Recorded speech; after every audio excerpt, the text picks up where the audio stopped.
Cuma perisikan kata, Datuk ada maklumat kata yang hutang darah akan dibayar dengan darah. Masa itulah pihak Putrajaya, Bukit Aman dan juga Mindef merasakan tidak ada jalan lain dah. Tak payah nak tarik-tarik tali lah. Dia beritahu Datuk kena gempur.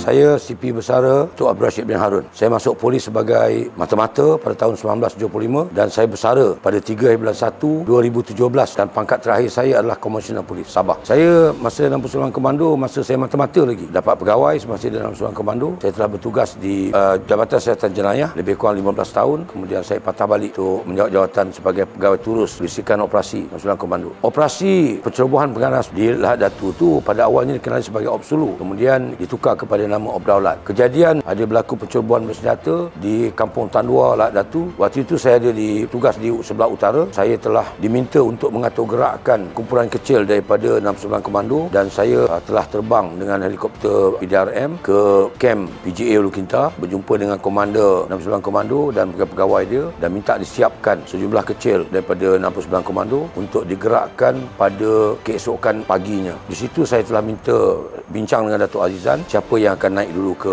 Lahad Datu, sama ada saya ataupun komander 69 Komando. Hasil perbincangan, saya akan naik dulu memandangkan pengalaman saya dalam tugas-tugas mengkoordinasikan operasi dalam bahagian operasi khas Jabatan Siasatan Jenayah Bukit Aman dan saya juga adalah OC unit pengintipan Jabatan Siasatan Jenayah. Jadi mungkin pengalaman-pengalaman ini dapat digunakan semasa menangani kes tersebut. Bila sampai kat sana, kita terima taklimat daripada Datuk Ahmad Mazuki, Komander Brigade Sabah PGA.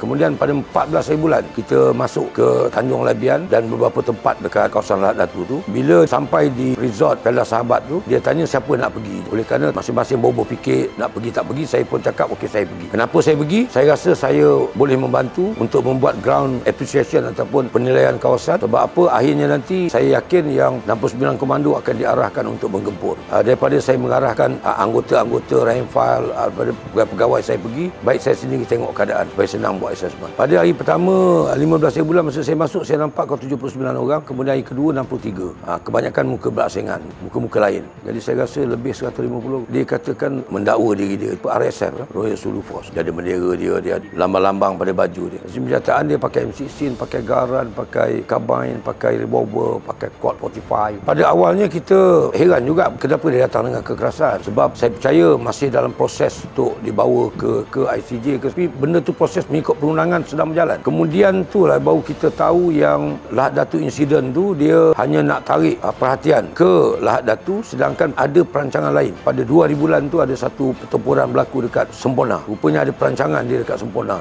untuk dia bertindak di Sempurna, Si Martinias. Pada hari pertama tu 2 anggota kita terkorban, 12 orang dapat ditumpaskan. Kemudian rentetan operasi tu yang dijalankan lebih kurang 68 orang dari pihak dia orang, pihak musuh. Saya dipahamkan seperti tiada ruang apa-apa. Dia pun tak mau benda ni ada toleransi mengenai benda ni semua kan. Jadi masa itulah pihak Putrajaya, Bukit Aman dan juga Mindef merasakan tidak ada jalan lain dah. Tak payah nak tarik-tarik tali lah. Saya terima arahan daripada Pusat Polis Sabah. Dia beritahu Datuk kena gempur. 3 bulan saya bawa Jeneral Angkatan Tentera, lepas tu 4-5. Saya memilih untuk melaksanakan teknik gerila. Kita punya teknik sendiri. Saya yakin dengan menggunakan teknik tersebut, kematian di pihak kita ataupun kecederaan apa semua di pihak kita akan kurang. Bila dia nampak keseriusan operasi-operasi yang dijalankan selepas itu, bombat lah apa semua sekali, kita nampak kesungguhan kita dan dengan bantuan-bantuan yang turun, dengan pelbagai jentera yang turun daripada pihak tentera, bantuan-bantuan daripada Sarawak, daripada Semenanjung, menjadikan diorang ni terfikir ini bukan main-main dah. Dan kita tak pernah bermain sebenarnya. Dan ini sangat-sangat serius. Yang timbul hutang darah di Bayar Darah ni masa saya Komander Eskom. Terdengar maklumat kata hutang darah, Bayar Darah. Jadi saya tak faham apa maksud Bayar Darah tu. Cuma perisikan kata, Datuk, hati-hati diorang ada maklumat kata yang hutang darah akan dibayar dengan darah. Saya cuma tanya, daripada mana? Daripada kampung sekian, kampung air lah orang tu. Jadi saya kata, okeylah tak apalah kan. Jadi memanglah kita tak buat report polis. Apa nak buat report polis kan? Kita buat report polis, kita tak tahu siapa. Tak tahu, bukan tak berguna buat report polis tu, tapi tak apalah kan. Kita dah duduk dekat Lahad Datu tu dari Komander Eskom, tanggung je lah apa benda ugutan-ugutan ni kan. Dan bila jadi begitu, saya berfikir fikir macam mana kita nak buat dah. Takkan kita tak bergerak, kita komander. Masa tu dah komander Eskom. Satu hari tu saya lalu dekat kampung tu, saya beritahu dengan driver, berhenti kat sini, kau kepala kereta kau menghadap keluar, kau hidupkan enjin kereta ni, kau duduk dalam kereta, kau jangan bergerak. Saya masuk dalam kampung tu, pakai full uniform. Kampung yang dikatakan ada bercakap tentang darah bayar darah. Jadi masuklah. Masuk pakai full uniform, bagi Assalamualaikum, mana tak kenal siapa, saya komander Eskom. Pergi, ni siapa? Ni Datuk Rashid, komander Eskom. Kenal saya memang akan tegur kat Datu pun bandar saya akan tegur dia orang. Jadi habis tu keluar alhamdulillah tak ada apa-apa, masuk kereta cabut balik. Jadi memang riuh lah. Yang mana yang mengenali saya bising, kau kenapa masuk tak ada escort. Saya pun kata mana saya tahu saya nak masuk, berhenti kat situ saya masuk je lah kan. Melawat je lah. Saya masuk cara baik dia kata. Dan